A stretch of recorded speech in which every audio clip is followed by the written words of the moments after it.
Galactic Standard Date. Year 11356. Day 90. Sol Standard Date. 4th of the 2nd, 3267. Basilisk entered the bridge. Everyone stood and saluted him. At ease. We have a job to do. There is no need to stand on ceremony, he said. Everyone's eyes gleamed with awe as the Emperor's imposing form moved across the bridge to take his seat, just behind and above the Arc Primarch. Aurelius called up a report on the preemptive riftwake scans. Please, look these over, my lord.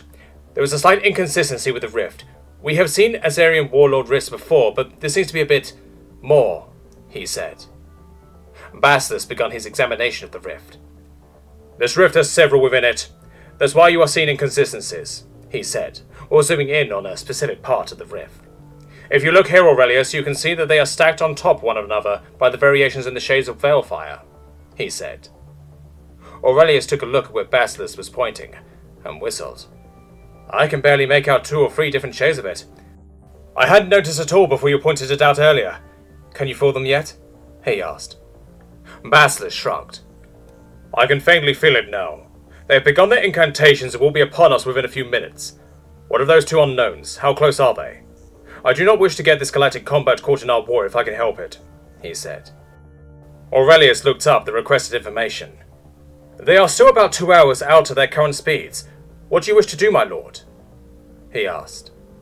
Basilisk pinched the bridge of his nose. We are going to bring them in. We can't let them get eaten by the Azarians.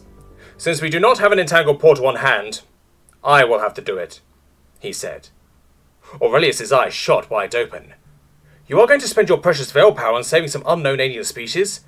What if we need you to defeat the threat? He asked, clearly nervous. Basilisk's eyes flared with a pale green colour.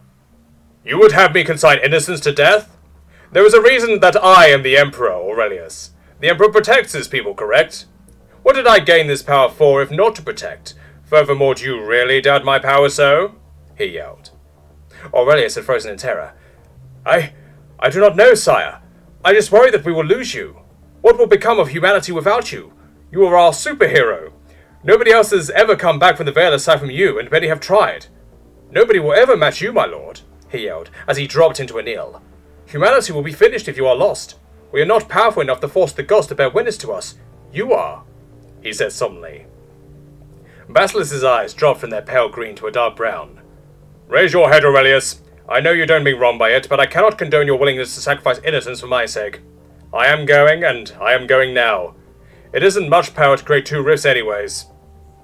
Aurelius gritted his teeth and said, Yes, my liege, I will reflect on my actions. Please be safe, he whispered through clenched teeth. Basilisk walked to the end of the walkway, overlooking the bridge. My loyal soldiers, I come to you today to ask, what is my sacred duty that I have taken upon myself when I became the Emperor of mankind? Was it to lord over you all and revel in power and glory? No. Was it to take your wealth and spend it on the most lavish gifts for myself? No. So what, then, was my fucking duty? He yelled. The bridge erupted with a cacophony of voices. You took the duty to protect and serve your people. You took our sins upon your shoulders. It was none other than you who faced down the god of hatred and were deemed worthy, they yelled. All hail God Emperor Basilisk! They yelled once more before sending a crisp salute. Basilisk thrust his fist in the air. We have guests incoming. Clear a large space on the bridge. We only have a few minutes before those Azarian scum breach our reality, he said, before turning and mumbling. I get that I have literal magic powers, but I'm just a normal soldier on the inside, guys. Please understand that one day. Basilisk closed his eyes, focusing on one emotion. Hatred. Hect ved malefus, riftus den hector, trenstar malaka, harfor fendent. Basilisk was covered in an all-consuming black fire, with pale green runes of power inscribing themselves upon his veil of steel body. Then, his fingertips burst into little green flames. Basilisk opened his eyes and thrust his hands outward, stabbing into his reality. He then pulled it to the sides, literally tearing open a rift in their universe. When the rift was opened, all the crew could hear was screaming. Not just human screaming, the deathly wails of an uncountable number of dead that were trapped in the veil had made their way to the ears of Aurelius and the bridge crew. Chills ran up the spines of all who heard the dead, icy sweat beating up upon every single person's head, aside from one. Basileus stepped through the rift he had made. Tama. Tama was nearing his destination, Sector 519. He looked over his crew and smiled. We are almost there. Once we reach 519, we can take stock of the situation and hopefully get some sort of contact between these Terrans and us. Just as his eyes panned over Sliv, who was behind him, he felt a horrible chill run down his spine. Tama slammed the ship back into real space, ignoring the warnings for hull damage. The whole crew had the wind knocked out of them from Tana's sudden stop, and Sliv had already overcome that, heading over to the lockers, grabbing everyone's gear and tossing it over. What is it, Tama? I trust your gut more than anything, he said. Tama just shakily stood up and stared at the centre of the room, while reaching for his sidearm.